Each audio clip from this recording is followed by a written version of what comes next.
our team that has become very, very useful for us. And I wanted to introduce it kind of with a story on why it was built. And so I want to make sure that nobody feels targeted by this story because there's two sides to it, and we've both been on either side. So yeah, well, let's go ahead. So this is you, and you're working at your computer, and somebody comes up, somebody who uses the service that you work on, or the application you work on. And he comes a little closer because you didn't see him the first time, and says, well, why is my app not working? And you say, well, I don't know. Says, well, I do this thing, and then it doesn't work. And so you say, well, can you send me the call that you're actually making? And he, of course, didn't look up the call that he was making, so okay, and walks away. And you go back to looking at your screen. And a few hours later, you get an email, and it has the service call that he was making. So you start debugging it. You type away. And usually, this is what you look like, because the response you just got looks something like that. And it's JSON, but this is actually half of a syndication response. It's not even like the full thing. I don't know if you can actually like read any of it, but I find it very difficult to find any information in there. So HTTP responses they're often large when you're working on a service, and they're difficult to read if you're using something like curl, especially. There's a lot of browsers that will actually parse the JSON or parse XML and whatnot, but those require actually going to a browser, and Kronk does a whole lot more stuff too. So how does Kronk make this easier? It can do data manipulation, so it actually parses the response that you get back based on the content type. It can do diffs, and it can do it a lot of times. So the data. Kronk has a few of the same features as curl. So you can request stuff, set headers, all that kind of good stuff. And plus it has parsers built in. And right now it has JSON, XML, plist. I also added YAML for some people on the web team because they have very, very large YAML files that they use. And it doesn't just do HTTP, but you can give it files and it'll read files. And like if you have a JSON file or a XML file, you can use the data from those files. It'll parse it too. And you can write your own. So if you have a parser that you'd like to use, for example, the XML parser is a very Rails-ish XML. So it's not true XML. If you wanted to write your own XML parser, you could do that. The only requirement is that it becomes some sort of Ruby data structure, arrays, hashes, stuff like that.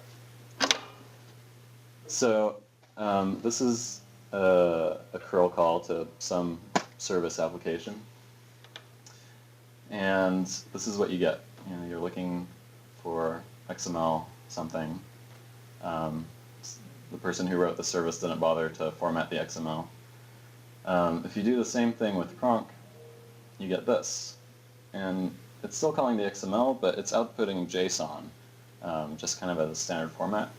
And it does that because it'll let you compare between different kinds of data. So you can compare an XML response with a JSON response, for example. It'll create two JSON outputs and then diff them, basically.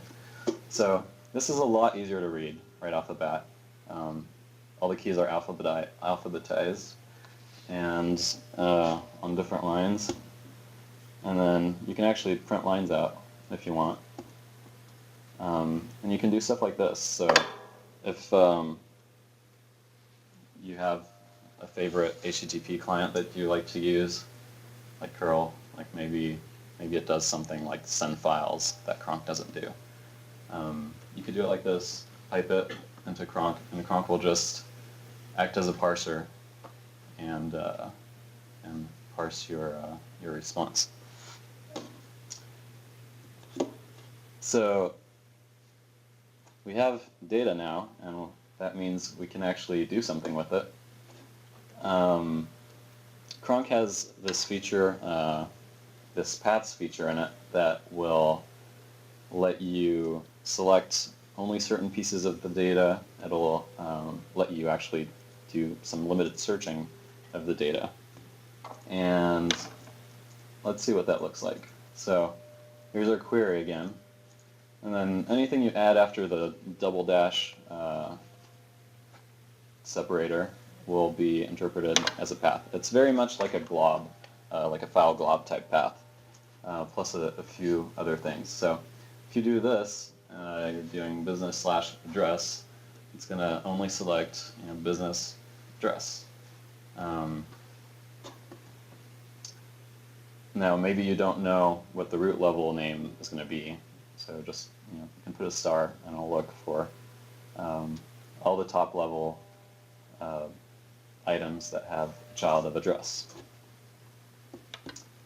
Maybe you don't know how many levels deep the address is, and you don't know what the top level is, and you need to do it. You want to see like, well, just show me everything that has address in it. You can do a recursive lookup for the address key with the double star. Sorry, that's Xcode? Is that Xcode? No. Is that just a... It's custom built. Okay. It's KPath. Okay. So you can do much more complex things like this. So you don't know what the key name is, but you know it has town line in it somewhere, and you need it to be case insensitive. So that would return that same output. So the different paradigms that it borrows from file globbing is the any key or key part. So you can do anything star or star by itself.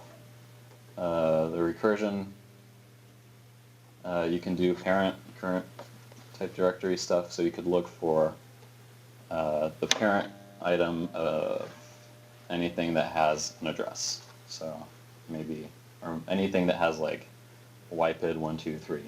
You could still look at the whole data structure by going up a level after you do your selector before that.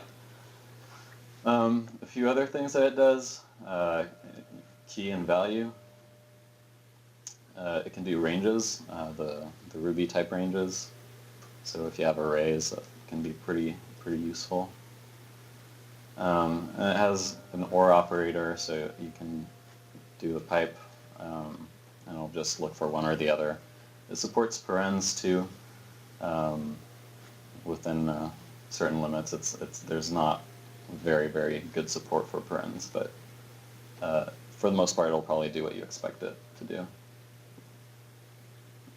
So so that covers kind of data and how to find data and how to get rid of all the fat of that response that you really don't care about. Now, the next feature that I'd like to show you guys is, well, comparing data between two environments. That's something we do a lot, especially when you're releasing, you've made a big change to maybe how your service renders the output. And you need to make sure that it's absolutely the same as your service that's in production right now. So Kronk lets you do diffing between two different services.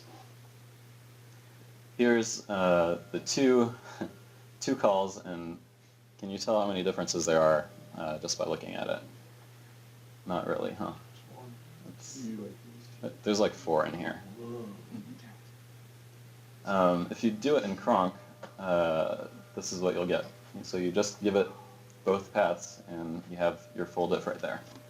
Now, you'll notice the lines that have like the ranges on them, the at, whatever, also have the path next to them, so that you always know where you are in the data. So everything in the second section, ID, source, state, all that stuff, is under the business key that's on the root level. So if you have very, very large responses, like in syndication, this is really useful because it only shows you the diffs, but it also shows you where exactly in the data it is. And not just the line numbers, which is really not helpful. So another way to write that query is you can just give it the 2 hosts, give it the suff or suffix option, and it'll just append that to both hosts. It's pretty useful when you have maybe something /A and something else /B, or part of the path is the same. You can only put what's different. You can put what's different in the host portion of it, and then change the suffix. So if you had like v1 versus v2, you could do that pretty easily by adding v1 and v2 at the end of each host.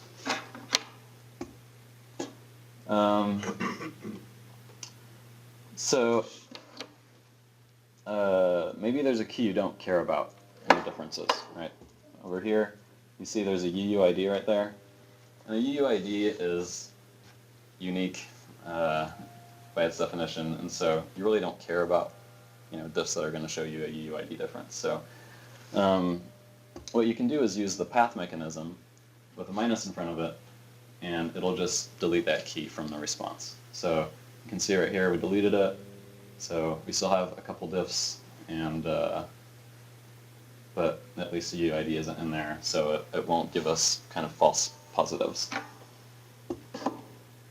If you were only concerned about the data types of your response, maybe maybe you have like a count or something that changes every request, you can just pass the struct option, and we're down to just 1 difference here, and it's because the key name is different, you can see, and also the type is different. So this is one of the more fancy things that you can do with paths, and it's renaming individual items. So maybe you changed your key name, right? So year started, year established, and that's a change that you want to keep. You can say, well, rename everything that's year started into year established, and you'll be able to keep diffing like that. And we see here there's still a diff. One is a fixed num, the other one is a string. All right, so that briefly covers diffing. So you can imagine how this can be really useful for testing when you're releasing.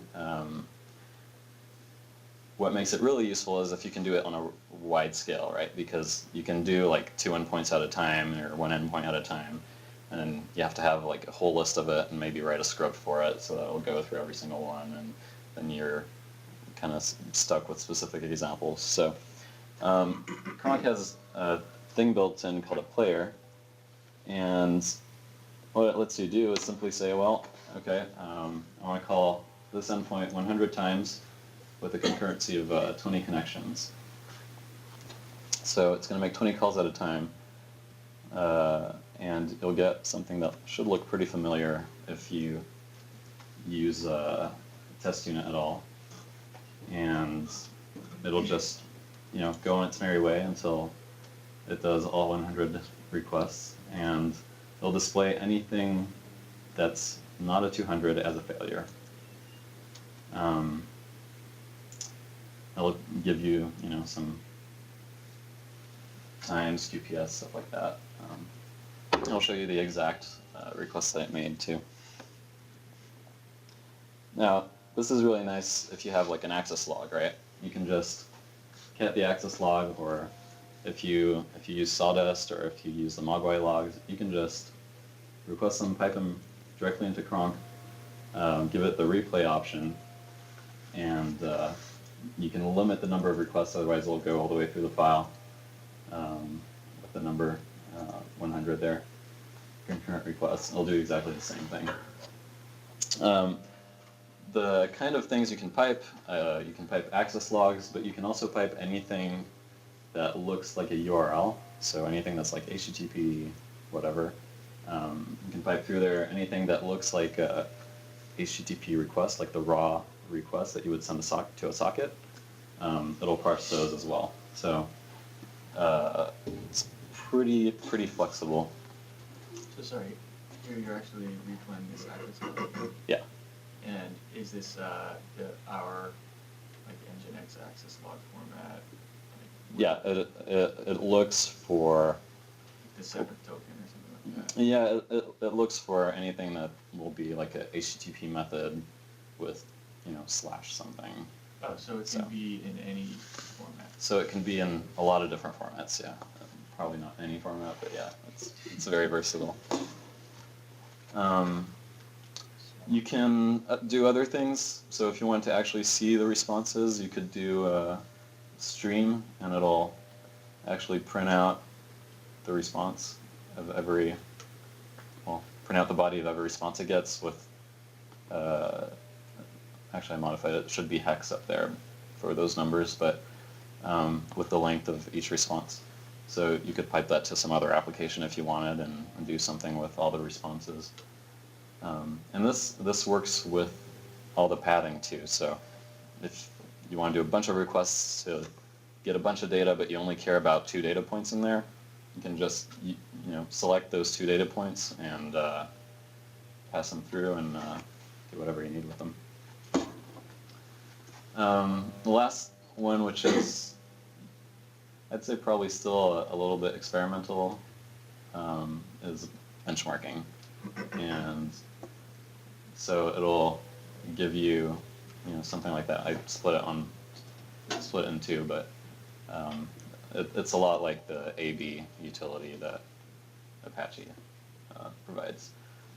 The one thing that AB doesn't do that Kronk can do for you is that, you can pipe as many requests as you want. You don't have to just do one, and it'll give you the 10 slowest requests right here at the end, how many times it was called and the amount of time it took. So it could be useful information. So wrapping up, how has Kronk made my life easier?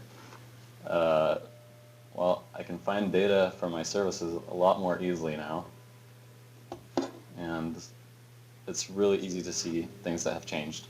One thing I didn't touch on this is that you can also do Kronk diffing between 2 services just on the header information. So you could look at just the status codes if you wanted to, or look at the content type, or look at any header status, whatever. And the last thing is, broad visibility with log replaying. So we do that a lot on our team, actually. Every time we have a really big change that we're putting up in production, we'll run diffs between stage and production, or whatever 2 environments we need to compare. How's Kronk being used? Well, it's a service debugging tool on our team. We use it as varnish-like integration tests. So Theron has a whole test application that uses Kronk as a lib, and will do request diffing and all that sort of stuff. And smoke tests on our deploy. So actually a part of our deploy is testing for diffs for some of our applications. How can Kronk help you? Well, probably in the same ways. But it also has a pluggable architecture, so it's really easy to write plugins. Like I said, you can write your own parser. There's other things you can do with it. You can use it as a Ruby library. All the padding stuff is very easy to use, so you could use it to search any data structure in Ruby that you have, really, if you wanted to. You can use it as a HTTP client if you want to. You can use it as a differ if you want to. You can really fine-grain the configuration on Kronk. There's a lot of things that are configurable that I won't go into detail about, but anything from like how many spaces you have for each indentation in the response to timeouts and stuff like that. One thing that we use in syndication a lot is that you can actually set URI specific options. So anytime I do a Kronk syndication, because it requires an API key and a partner ID, I don't want to type those every time. I just add it in the config, use this partner ID and this, add these two headers or add these two params to every request that's syndication, and it'll do it for you every single time completely transparently. And that's it. So if you want to check it out, it's on GitHub right there, and it's on Ruby Gems. And any questions? Yeah. One question. Is it possible to dip from the same source without having to type in the entire URL? Dip from the same source with Same like host name. Oh, like calling it twice? Yeah. You'll have to type the host twice. Okay. Yeah. Can it also parse the set cookie header? That needs to be really long. The cookie header? Yeah. It doesn't parse the cookie header in the output right now. It handles cookies, but just for state, so it doesn't really do anything with diffing cookies, but it's a good feature that could be added. Anybody else? What's the underlying HTTP library? NetHTTP.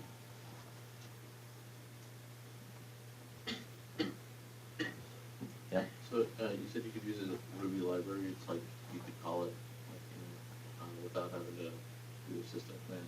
Yeah, you can just include it in your project as a Ruby gem, and it's pretty well documented. At least I tried to document it really well, so the RDocs should give you plenty to go on to use that. Yeah. Anything else? No? All right. Thank you.